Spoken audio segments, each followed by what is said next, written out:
Assalamualaikum warahmatullahi wabarakatuh. Saya Arni Silva dari kelompok 13 sebagai pemateri 1 yang akan menjelaskan tentang sistem pengaturan cairan tubuh manusia. Asam dan basa merupakan dua golongan zat kimia yang sangat penting dalam kehidupan sehari-hari. Berkaitan dengan sifat asam dan basa, larutan dikelompokkan dalam 3 golongan, yaitu bersifat asam, bersifat basa, dan bersifat netral.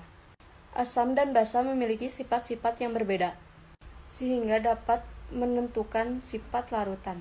Sifat asam basa suatu larutan juga dapat ditentukan dengan mengukur pH-nya. pH merupakan suatu parameter yang digunakan untuk menyatakan tingkat keasaman larutan. Larutan asam memiliki pH kurang dari 7. Larutan basa memiliki pH lebih dari 7. Sedangkan larutan netral memiliki pH 7.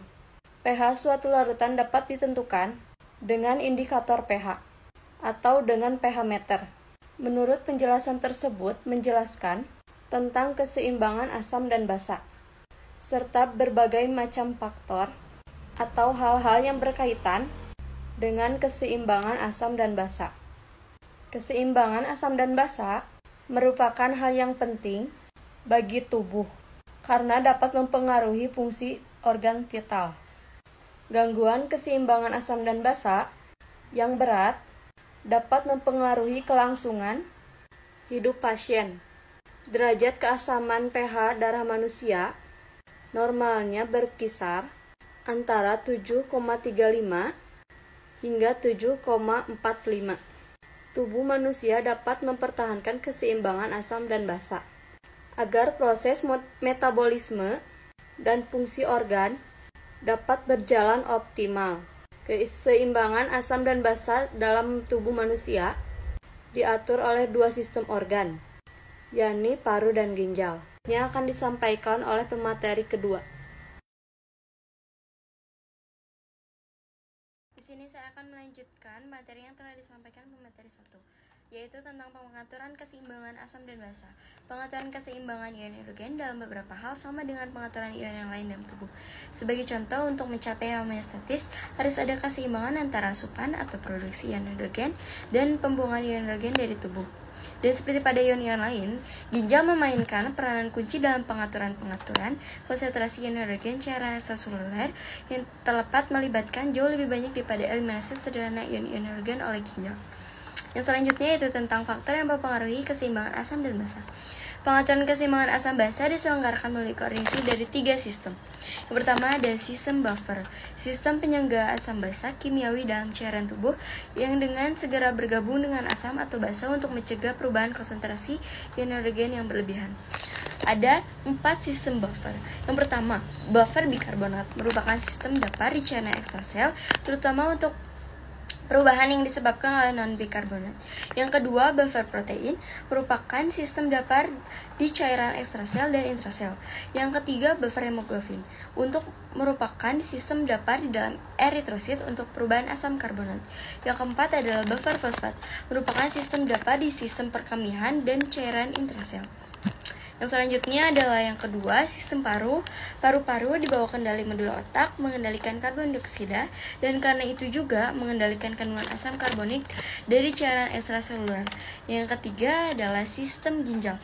Untuk mempertahankan keseimbangan asam basa, ginjal harus mengeluarkan anion asam dan volatil dan mengganti HCO3. Ginjal mengatur keseimbangan asam basa dengan sekresi dan reabsorpsi ion hidrogen dan ion bikarbonat.